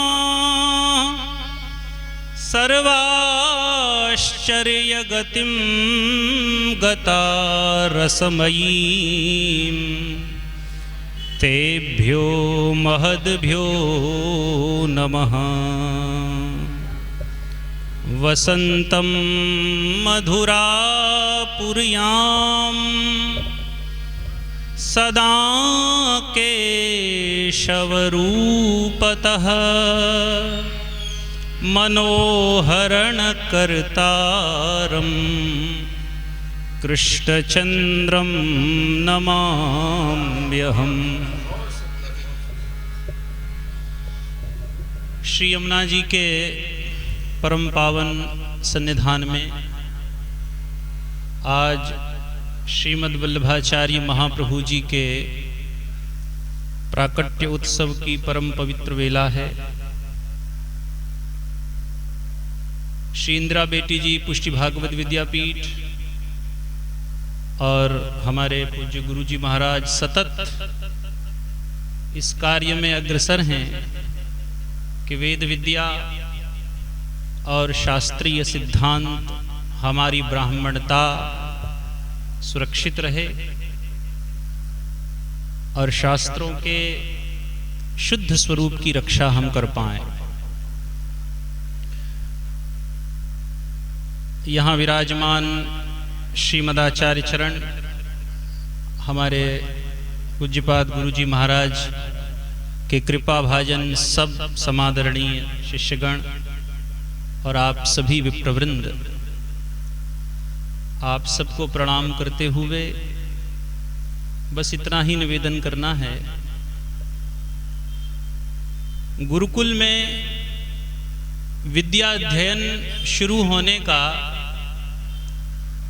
जब समय होता है तब वेद का अध्ययन कराने से पूर्व बालकों को आचार्य की सन्निधि में रहकर सबसे पहले आचरण का ज्ञान करना पड़ता है। जो केवल शिक्षा देवें वे शिक्षक हो सकते हैं और आधुनिक युग में धन लेकर शिक्षा देने की जो पद्धति है वह हमारी भारतीय पद्धति तो नहीं है, वह विदेशी प्रक्रिया है। लेकिन हम ब्राह्मणों की जो प्राचीन शैली है वो आचार्य के घर में रहकर और घर में भी उनके निकट रहकर, श्रीमद् भागवत में लिखा है एक छोटे से छोटे तिनके से भी नीचा स्वयं को समझकर जब उनके सन्निधान में रहा जाता है तब विद्या पाई जाती है। और इस तरह से जिसने विद्या पाई है वह ही विद्यार्थी कहा जाता है। विद्यार्थी का मतलब होता है विद्या ही जिसका अर्थ है। अर्थ शब्द का अर्थ है यहाँ पर प्रयोजन, उद्देश्य, हेतु। अर्थो भिधेय रई वस्तु प्रयोजनेषु। तो जिसका प्रयोजन केवल विद्या है और उसके लिए जो आचार्य की शरण में निरंतर रहता है उसको विद्यार्थी कहते हैं। श्रीमद् वल्लभाचार्य महाप्रभु जी का जब प्राकट्य हुआ और 5 वर्ष की आयु में उनका यज्ञोपवीत संस्कार हुआ। ब्राह्मण के लिए यज्ञोपवीत की सामान्य तौर पे आयु 8 वर्ष की निर्धारित की गई है, वो सबसे बढ़िया है। 8 वर्षम बालम उपनयीत तम अध्यापयीत, ये वेद भगवान की आज्ञा है। इसमें भी कल्प सूत्रकारों ने यह निर्देश किया है कि यदि ब्रह्म वर्चस की विशेष कामना हो कि हमारे बालक में ब्रह्म तेज विशेष रूप से आवे तो 5 वर्ष की आयु में उसका यज्ञोपवीत करना चाहिए। बड़े खेद की बात है कि हमारे यहाँ अब 2 ही संस्कार जीवित हैं, यज्ञोपवीत और विवाह। उसमें भी यज्ञोपवीत के समय जो कुछ होता है आजकल वो बहुत कथनीय तो नहीं है, लेकिन एक सोचने का विषय है कि जब ब्रह्मचारी वटु भिक्षा लेने खड़ा है उस समय जो वेद मंत्र बोले जा रहे हैं, जो विधि का निर्वहन हो रहा है कि आज से यह ब्राह्मण, यह बालक आचार्य की सन्निधि में रहेगा। वे कहते हैं अग्नि ही आचार्यस्तव, आज से तुम्हारा आचार्य अग्नि है। हमने, माता पिता कहते हैं बालक को, हमने तुम्हें अग्नि को दान किया है, प्रजापति को दान किया है, आचार्य को समर्पित किया है, अब तुम्हें इनके अनुशासन में रहना है और अनुशासन में रहने से तुम ब्राह्मण बन पाओगे। श्रीमद् वल्लभाचार्य महाप्रभु जी ने 5 वर्ष की आयु में यज्ञोपवीत धारण किया और वाराणसी में जिन विद्वानों के घर में जाकर वेद विद्या का अध्ययन किया, उनके सन्निधान में रहकर ऐसी उनकी सेवा करी कि उन आचार्यों ने वेद का जो अध्यापन वे अन्य विद्यार्थियों को कराते थे, उसके अलावा जो श्रुतियां, जो मंत्र संहिता में उपलब्ध नहीं होते थे काल दोष के कारण, क्योंकि वेद उतना ही नहीं है जितना हमको देखने मिलता है, तो उन मंत्रों का भी अभ्यास कराया। और इस कारण बहुत छोटी उम्र में श्रीमद् वल्लभाचार्य महाप्रभु जी ने वेद विद्या के बहुत बड़े विद्वान घट सरस्वती को वेद के घन पाठ में पराजित किया था। वेद मंत्र का पाठ बहुत दुर्लभ होता है और ये बात बड़ी विनम्रता के साथ निवेदन कर रहा हूं कि यदि आपने पुस्तक में से पढ़ के मंत्र ले लिया है, याद कर लिया है, या जैसे तैसे मंत्र प्राप्त कर लिया है, उसका नाम मंत्र होता ही नहीं है। गुरुकुल में रहकर यज्ञोपवीत धारण करके आचार्य के अनुशासन में रहकर उसकी अनुकूलता से जब मंत्र पढ़ा जाता है सस्वर, स्वर सहित, तब तो है वो मंत्र। और यदि ऐसा नहीं हुआ है, इसके अलावा किसी दूसरे माध्यम से आपके पास कोई मंत्र है या कुछ ज्ञान है, तो उसका नाम वेद भगवान ने कहा है वो वज्र है, और वो वज्र सबसे पहले आपके सर पर पड़ेगा, फिर आप जिस यजमान के आगे बोलोगे उसके सर पर पड़ेगा। वस्तुतः उसका नाम मंत्र नहीं है, उसका नाम वाणी का वज्र है। ये वज्र आप जहां प्रयोग करोगे वहां केवल अकल्याण होगा और कुछ भी नहीं होगा। इसलिए विप्रा मंत्रविदो युक्ताः तैर्याः प्रोक्ताः सदाशिषः ता निष्फला भविष्यन्ति न कदाचिदपि स्फुटम्। ऐसे परंपरा से जिन्होंने विद्या पढ़ी है और फिर अपने यजमान को आशीष दिया है, वो कभी निष्फल नहीं होता। ये बात मैंने इसलिए कही है कि हम सब ब्राह्मण हैं, यमुना जी के सन्निधान में रहने वाले। सबसे पहले इस चीज पे सोचने की आवश्यकता है। महाप्रभु जी के जीवन दर्शन से यह प्रेरणा लेने की जरूरत है कि किस तरह उन्होंने अपने विप्रत्व को सुरक्षित रखा है। दूसरी बात, 9 वर्ष की उम्र में उन्होंने पृथ्वी परिक्रमा शुरू करी। 9 वर्ष की क्या उम्र होती है? उस अवस्था में पैदल धरती का परिभ्रमण, भारतवर्ष की यात्रा, उसमें भी ब्रह्मचारी का और जितने नियम हैं वो तो जाने दीजिए। सबसे पहला हमारे यहाँ नियम रहा है खान पान का। ब्रह्मचारी किसी के घर भोजन नहीं कर सकता, किसी दूसरे के द्वारा बनाया हुआ भोजन नहीं कर सकता। यहां तक कि यदि वो ब्रह्मचर्य व्रत में है तो अपनी माता के हाथ का बनाया भोजन भी नहीं कर सकता है। माता भिक्षा इसीलिए देती है कि अब स्वयं सिद्ध करके भोजन करना है। उस पृथ्वी परिक्रमा में उन्होंने लगभग 6 और 7 वर्ष तक अन्न का ग्रहण अधिकतर नहीं किया, क्योंकि सुविधा ही नहीं मिलती थी पहाड़ों में, वनों में, जंगलों में। और अपने संपूर्ण वेद विद्या के जो नियम थे उनका पालन करते हुए बाद में आकर उनकी माता ने यह बात पूछी थी कि इस पृथ्वी परिक्रमा में तुम्हारे नियमों में कहीं भंग तो नहीं हुआ? तब उन्होंने कहा, आपके आशीष से किसी भी नियम का भंग किए बिना मैंने अपनी ब्राह्मणता को सुरक्षित रखते हुए यह यात्रा परिपूर्ण की है। वेद भगवान कहते हैं कि जो नियम में चलने वाले ब्राह्मण हैं उनके भीतर 33 करोड़ देवता निवास करते हैं। आप उस ब्राह्मण के चरण स्पर्श कर लें, उसका पूजन कर लें, तो सारे देवता, सारे वेद, सारे ऋषि, सारे पितर आपसे राजी हो जाएंगे। यावत्यो वै देवतास्ता सर्वा वेद विधि ब्राह्मणे निवसन्ति तस्मात् ब्राह्मणेभ्यो वेद विद्भ्यो दिवे दिवे नमस्कुर्यात् नाश्लीलम कीर्तयेत् एता वै देवता प्रीणाति। ये सब वेद के मंत्र हैं जिनमें ये बताया गया है कि हम अपने संस्कार और वैदिक विद्या के प्रति कितने समर्पित हैं। तो एक तो ये प्रेरणा रही। दूसरी बात 2 मिनट में कह के मैं पूरा कर देता हूँ। ब्रज में श्री महाप्रभु जी ने जब प्रवेश किया था तब सबसे पहले हमारी श्री यमुना जी का ही आश्रय किया था। और यमुना जी को देखने की एक कला होती है। आप सबसे क्षमा पूर्वक ये बात निवेदन करूं, शास्त्रों ने कहा है तीर्थ के बहुत निकट रहने वाले लोग शायद तीर्थ को उस दृष्टि से देख नहीं पाते। उन्होंने जब आकर यहाँ यमुना जी का दर्शन किया तब कुछ अलग छटा उनको मालूम हुई कि ये केवल तीर्थ नहीं है, ऐसा उनको अनुभव हुआ। तीर्थ तो भारतवर्ष में बहुत हैं, तीर्थ ये है ही है, इसमें कोई संदेह नहीं है, लेकिन इस तीर्थ के अलावा भी इसके भीतर बहुत कुछ है। इसलिए जब हम यमुनाष्टक पढ़ते हैं तब उसके पहले ही श्लोक में यमुना जी की जो झांकी है वो हमें अब यहाँ भौतिक रूप से नहीं दिखती।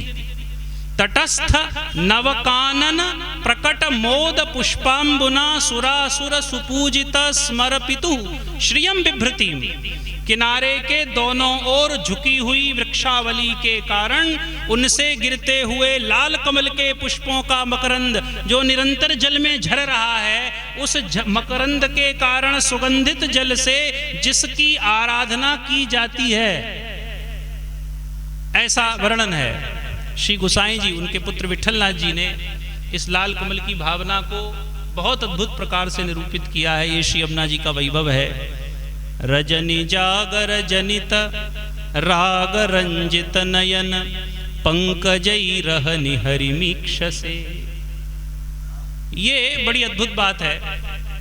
यमुना जी की हजारों भुजाएं तरंग रूप में दर्शन देती हैं और यमुना जी के विशाल अनुराग भरे नेत्र लाल कमल के रूप में दर्शन देते हैं।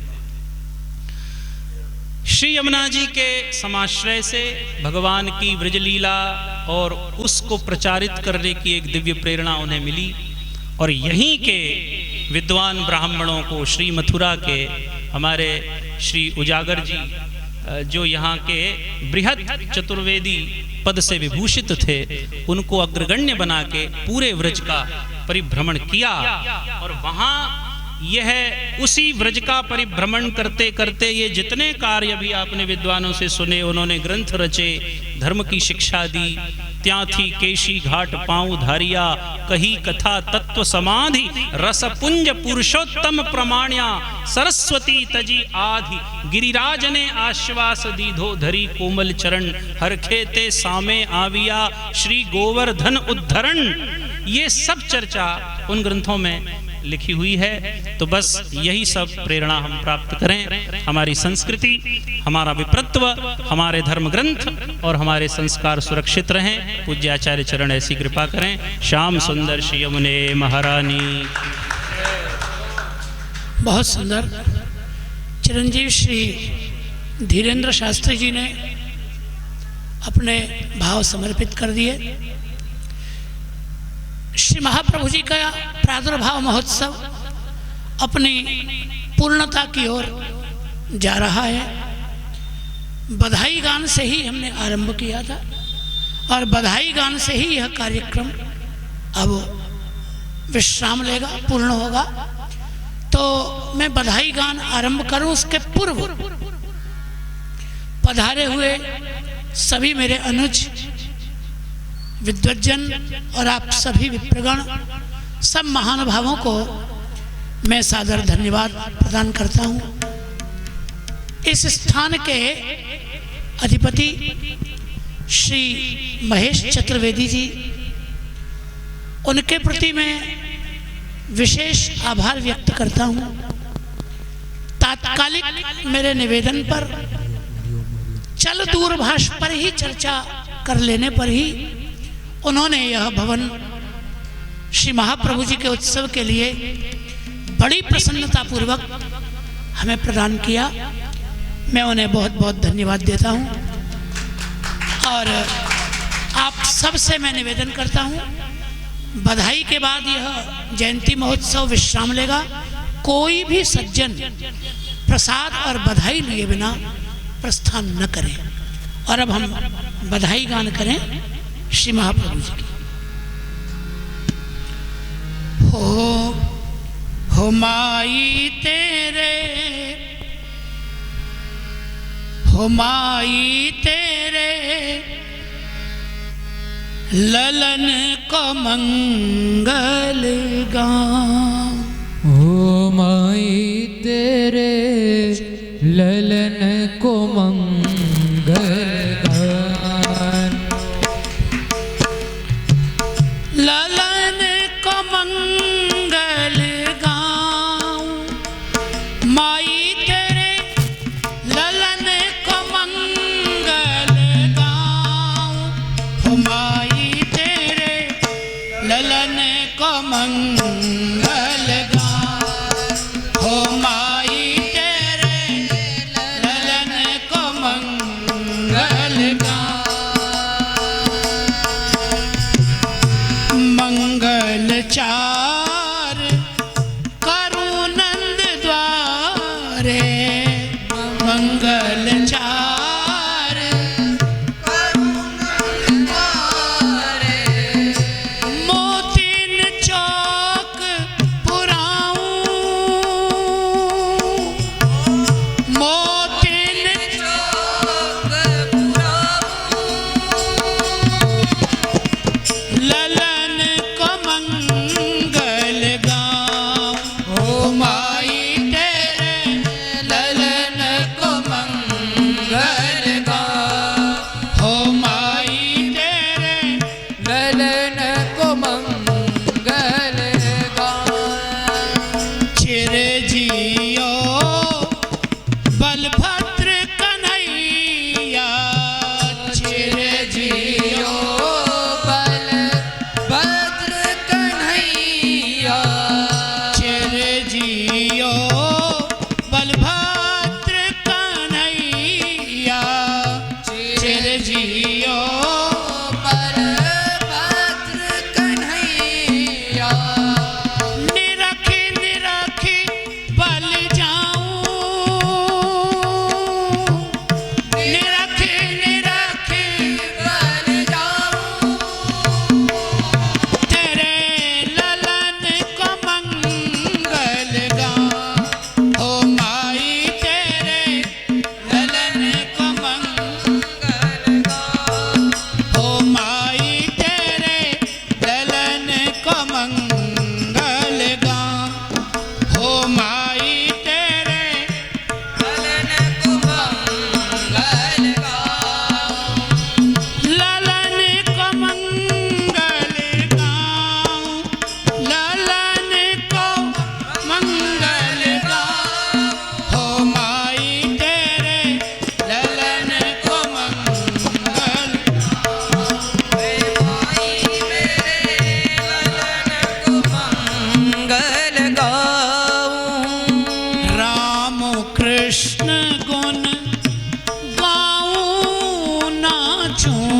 राम कृष्ण गुण गाऊं नाचूं, राम कृष्ण गुण गाऊं नाचूं, राम कृष्ण गुण गाऊं नाचूं, नित मन मोद बढ़ाऊं, नित मन मोद बढ़ाऊं, तेरे ललन को मंगल गाऊं, हो माई तेरे ललन को मंगल गाऊं, हो माई तेरे ललन को मंगल गाय बधाई बसंत कुंवर की, गाय बधाई बसंत कुंवर की, गाय बधाई बसंत कुंवर की, गाय बधाई बसंत कुंवर की, अधर सुधारस पाऊं, अधर सुधारस पाऊं, तेरे ललन को मंगल गाऊं, हो माई तेरे ललन को मंगल गाऊं, हो माई तेरे ललन को मंगल गाऊं, हो ललन को मंगल गाऊं,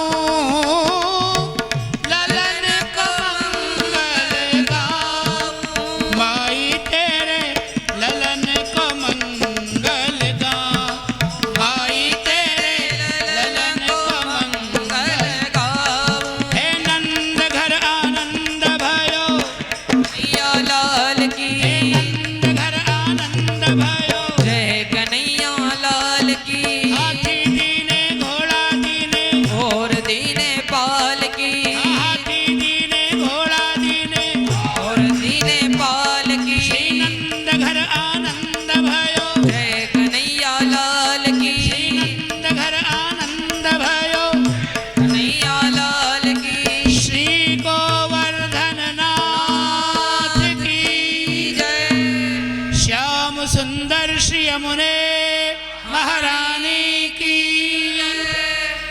श्री वल्लभाधीश की, जय, श्री गोसाई जी परम दयालु की, जय, प्रादुर्भाव महोत्सव की जय हो, धन्यवाद।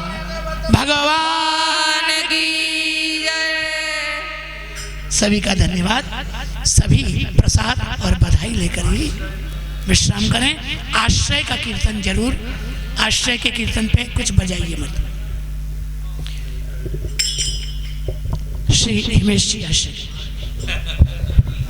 दृढ़ चरणन केरो भरोसो,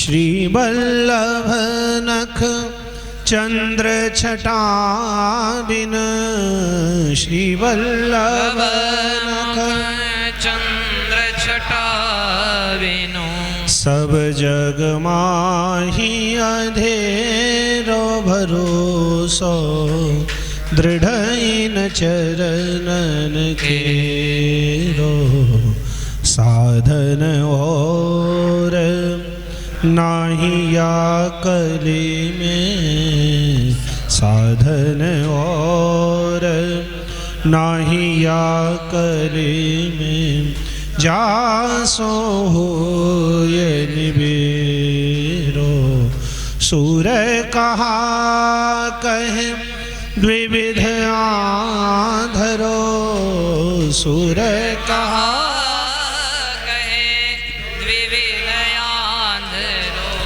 बिना मोल को छेरो भरोसो, दृढ़ इन चरणन केरो, दृढ़ इन चरणन के रो भरोसा दृढ़इन चरणन दृढ़इन चरणन दृढ़इन चरणन केरो। श्री गोवर्धन नाथ की जय। श्री भागवत भगवान